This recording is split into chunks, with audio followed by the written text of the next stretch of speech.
আসসালামু আলাইকুম রহমতুল্লাহ। আমি মাহবুব হোসেন, বাফেলো বাংলায় সবাইকে শুভেচ্ছা জানাই।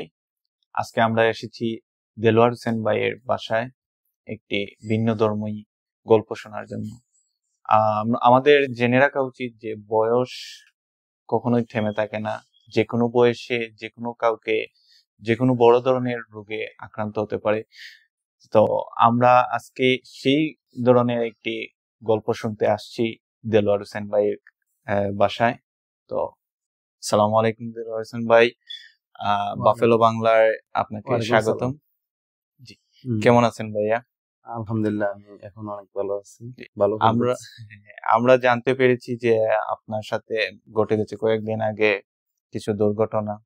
তো সেই গল্পটাই আমরা আপনার কাছ থেকে জানতে চাই, যদি আমাদের দর্শকদের জন্য। জি জি, আমি যখন হসপিটালে এডমিট হই, মানে মার্সি হসপিটালে, এর 1 থেকে 1.5 মাস আগ থেকে আমি কাজ করতেছি। হঠাৎ আমার মাথা ঘুরাইতেছে, মানে ডিজিনেস যেটা আর কি। তো হঠাৎ আমি চোখে ঝাপসা দেখতেছি।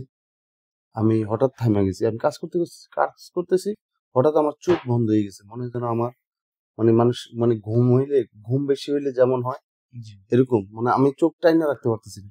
তো এরকম অবস্থায় এটা 1 থেকে 1.5 মিনিট থাকতো, পরে আবার ঠিক হয়ে যেত।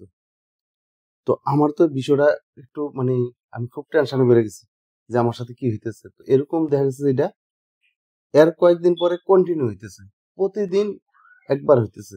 এরপরে এটা আপনার প্রতিদিন 2 বার হইতেছে।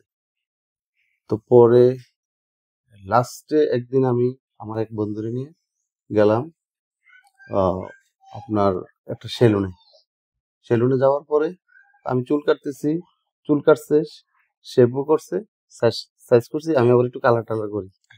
পরে ও কালার দিতেছে মাথায় কালার দেওয়ার সময় আমার একটু আমার কাছে কেমন যেন ফিল হইলো, একটু একটু ডিফারেন্ট কিছু ফিল হইলো।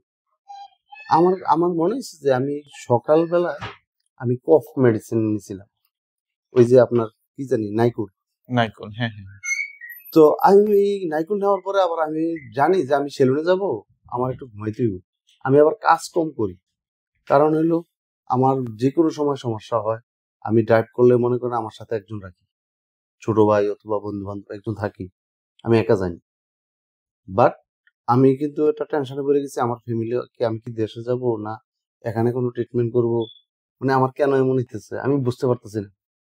তো পরে ওই সেলুনে যে গেলাম, তো আমার চুলে যে কালার দিতেছে, কালার দেওয়ার কয়েক সেকেন্ড পরেই আমি হঠাৎ ঘুমিয়ে গেলাম। মানে ওই সেলুনেই আমি ঘুমিয়ে গেছি। তো কালার যে দিতেছে, তো সে বলতেছে যে কালার দিলে তো আপনার মাথাটা একটু, আমি তো ঘুমিয়ে গেছি, কারণ আমার মাথাটা তো স্ট্রেট দরকার। ও স্ট্রেট করতে গিয়ে দেখা গেছে আমি আবার এদিকে পরে যেতেছি। পরে এইভাবে ওরা 10 মিনিট মানে আমার চোখে স্প্রে মারতেছে পানি, মানে আমার ঘুম ভাঙতেছে না। পরে ওরা চিল্লাপাল্লা শুরু করছে, কান্নাকাটি, যে ভাই কি হইতেছে। আমার দেখতেছে নাই। ওরা ভয় পেয়ে গেছে। পরে ওরা অ্যাম্বুলেন্স কল করলো। অ্যাম্বুলেন্স কল করার 15 মিনিট পরে অ্যাম্বুলেন্স আসছে। অ্যাম্বুলেন্স আসার সাথে সাথে মানে আল্লাহর কি রহমত, আমি হঠাৎ আমি জায়গা উঠছি, মানে চোখ খুলছে। হ্যাঁ, আমি বলতেছি, কয় যে অ্যাম্বুলেন্স আসছে। আমি অ্যাম্বুলেন্স আসছে কেন? পরে আমি আবার বুঝতে পারছি যে আমি তো ইদানিং আমার শরীরটা খারাপ যাইতেছে, মনে হয় আমার কিছু একটা হয়েছে। তাৎক্ষণিক আমি আবার সেকেন্ডে আবার বুঝে গেছি যে আমার কিছু হয়েছে মনে। পরে কয়েছে ভাই আপনি তো 25 মিনিট হয়ে গেছে। 25 মিনিট আমি ঘুমাইছি। কয়েক ভাই ঘুমান নাই আপনি? হেরা কান্নাকাটি করতেছে, আমরা হেরা তো ভয় পেয়ে গেছি। হেরা কেউ বলতেছে যে নাই, আর অ্যাম্বুলেন্স আইসালাবো কি, মানে এরকম আলোচনা চলছিল। পরে মার্সিতে নিয়ে গেল, ওরা অনেক টেস্ট করাইলো, ইকো টিকো করানোর পরে এরা বললো যে না, তেমন কোনো প্রবলেম না, ওই হার্টে একটু প্রবলেম আছে, তবে এটা কনসার্ন মানে উদ্বেগ হওয়ার মতো কিছু না। আচ্ছা, এটা মানে হসপিটাল থেকে এরা রেফার করলে এটা মানে একটা সিরিয়াস বোঝায় নেই।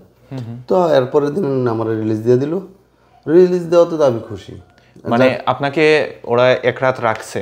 হ্যাঁ, একটা রাখছে, অনেক টেস্ট করেছে, জি বাট এরা বললো যে তেমন কিছু আসে নাই রিপোর্টে, হয়তো বা আসে নাই, আল্লাহ জানে ভালো। ওরা যতটুকু দেখছে, ওরা দেখছে যে হার্টে একটু একটু প্রবলেম, বাট এরপরে আমি এসে গেলাম। সো মার্সি হসপিটাল থেকে আসার পর আপনি কি আপনার প্রাইমারি কেয়ারের সাথে যোগাযোগ করছিলেন? হ্যাঁ হ্যাঁ, আমি গেছিলাম, তো ওরা আমাকে প্রয়োজনীয় ওষুধ দিছে, তো ওরা চেক আপ করছে, ব্লাড নিছে, ব্লাড টেস্ট দিছে, ওনাদের পরামর্শ নিছেন? ওনার পরামর্শ অনুযায়ী ওষুধ। জি, তারপরে কি হলো? তারপরে তো আমার ব্যথা উঠলো, প্রথম দিন ব্যথা সহনীয়, এটা দ্বিতীয় দিনও সহনীয়, তৃতীয় দিনেরটা আমার মানে একদম অসহনীয়। পরে আমি অ্যাম্বুলেন্স কল করছে আমার ওয়াইফ, তো আমি এই বাফেলো মেডিকেল জেনারেলে গেলাম। Buffalo general? হ্যাঁ, বাফেলো জেনারেলে।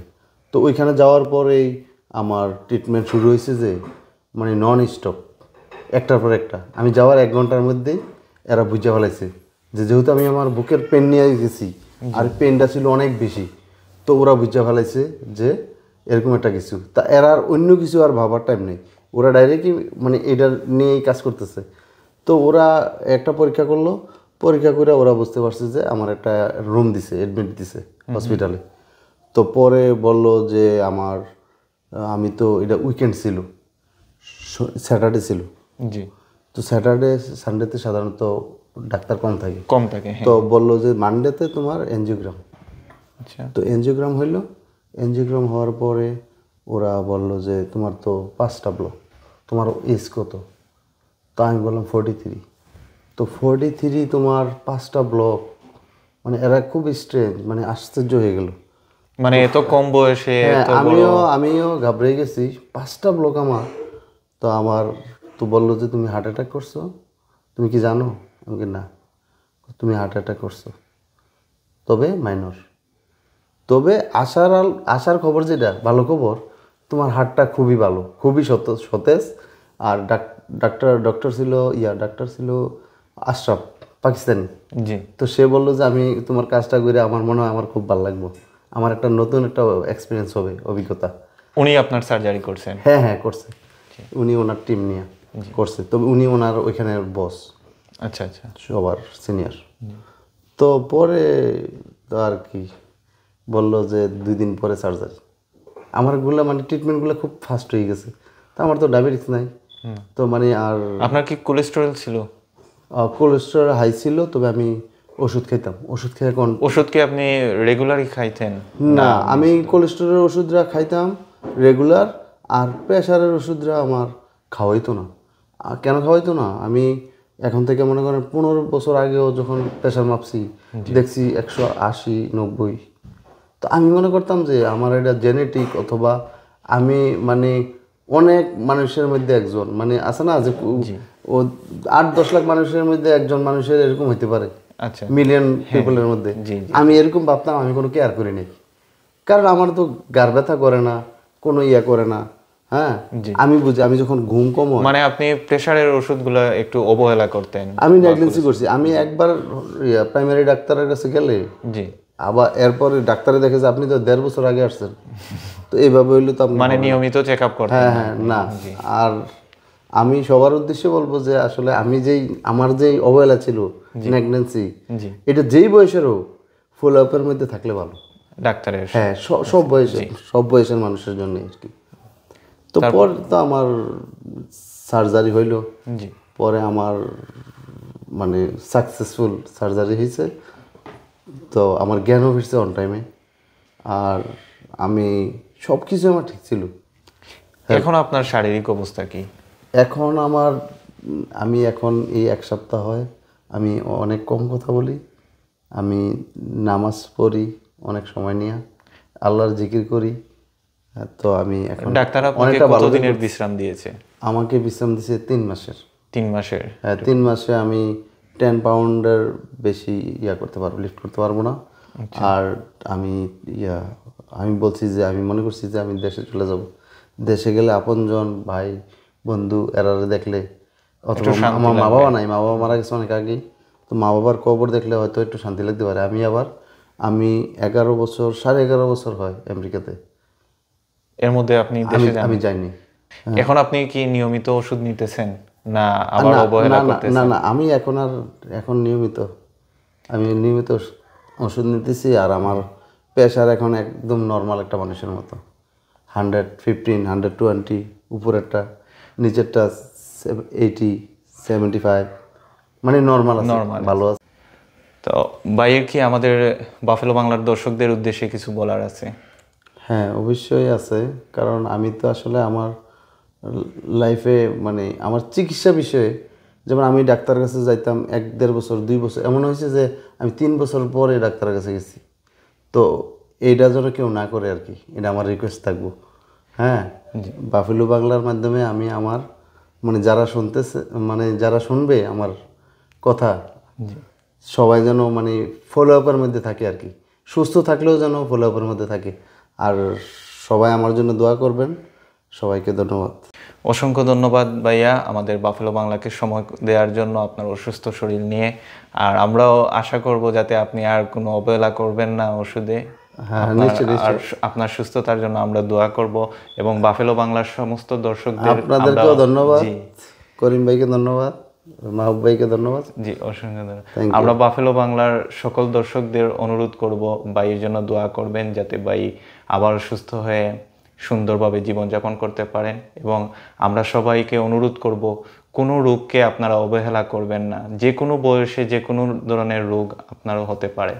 তাই সুস্থ থাকুন সবাই, সবার সুস্থতা কামনা করি। আসসালামু আলাইকুম।